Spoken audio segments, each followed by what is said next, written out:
frontiers of knowledge, and somehow creating a more enlightened society seems to itself cause intense counter reactions among some leaders, some in the political sector and some outside of it.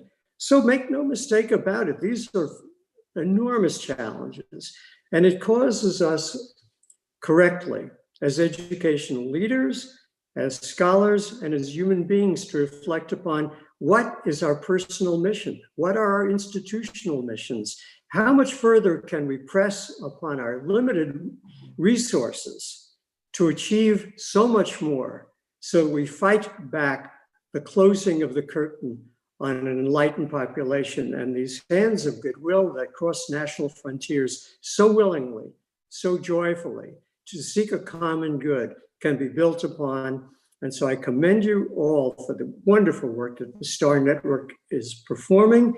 And here's to better days in the future as a consequence of your direct and serious efforts. Thank you.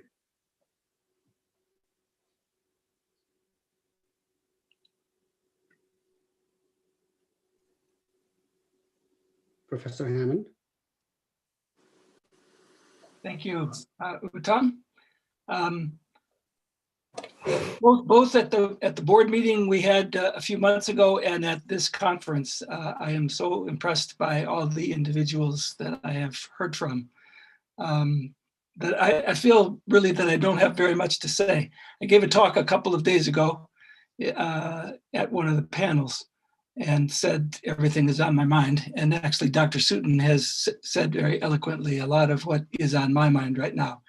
I would like to emphasize, though, the confidence that I have in this group and other groups like it. Even when the world's leaders are being stupid, the people on the ground are doing very good things, and such impressive things. And they don't need tremendous resources to do that. It would be better if they had more resources, but it's very encouraging to see what people do with opportunities that they and we do have.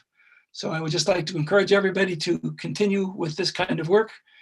Keep meeting people, as many as you can, from other countries to get new perspectives on things, and realize that we have a lot in common, and we will build a much better future. Thank you.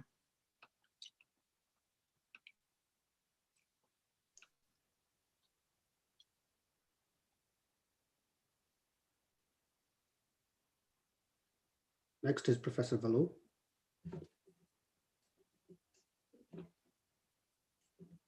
We can't hear you. Can you hear me now? Yes. First, I want to begin by thanking Dr. Golim and Dr. Bishop for their outstanding leadership and vision. Leadership and vision are important factors in our society today. But having a vision is not worth very much if you do not have the leadership to implement that vision.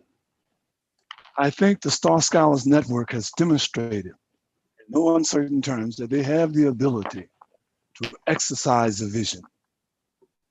Dr. Goldie came to me and asked me to chair the 2020 STAR Conference. I was amazed, primarily because I was wondering, why me? You know, Dr. Goldie has an interesting way of convincing people that it is you. I need you, my brother. So let's get busy. And you cannot turn someone who's making that kind of request down. And so I took that challenge on. But the success of that challenge does not lie in the chairman of the conference.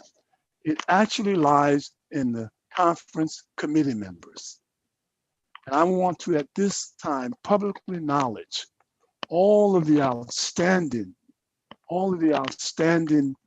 panelists, the outstanding planners who made the 2020 Scholars Star Network Conference in Kathmandu, Nepal, a success. We had over 5,000 participants in that conference over the first 2.5 days. Remarkable for our very first time. I received word from the various panelists as well as some of the moderators. There was great confidence and great feelings of involvement by those people who participated. This celebration that we have today is nothing more than a celebration. It's nothing more than a celebration for the time that we're in. But it's also something else. It's a signal for us to all get busy. Chomsky reminds us, particularly those of you who are in your 60s and your 70s, and soon to be your 50s and later your 80s, that the road ahead of us is long and far. Age, chronologically, is not the number. It's the contributions that you make along the way. It is the emulation of a model in the form of Dr. Chomsky. Those individuals who have been recognized for these awards, make no mistake about it. You have an awesome responsibility as a change agent to do good, to make a difference, not sit on your laurels and your certificate hung on your wall as an affirmation that you achieved something. Because in reality, you've only achieved an opportunity to take the next step to make a difference in the lives of those around you and those who are way and far beyond you in terms of borders. And until you take on that change agent, as a change agent, don't be so quick to hang your certificate on your wall. Do something. Make something happen. Make a difference. That is what Dr. Goldie has done. That is what Dr. Bister has done. And certainly it is what all of us must do. I want to welcome the international and national viewers today to let them know that this event was not about us individually on this screen, but it was all about you as a collective to embrace the idea that together we can make a difference. Dr. Chomsky, I want to say in closing, thank you for being such an outstanding role model. Thank you for giving us guidance and direction in the ways that we have to go. I want to say to those who occupy positions of authority and leadership, get up, make a difference, do something. I want to say to those young aspiring scholars that I had a chance to meet throughout the conference, this is your day. You will inherit the mantle. You have to be better than those whom you see on this screen. You have to do more because, as Dr. Sitton said, the challenges before us are great, but never forget, we've had challenges before. It was someone who said, I think it was Dewey, and I'll quote, "If we teach today as we taught yesterday, we rob our children of tomorrow." He said that 100 years ago. We are in the throes of teaching.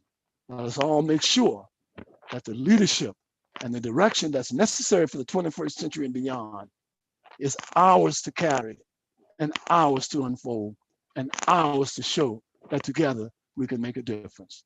Thank you very much.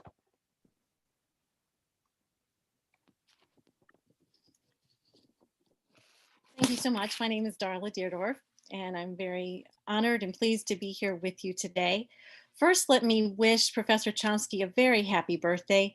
It's such a pleasure to reconnect with you again after having met you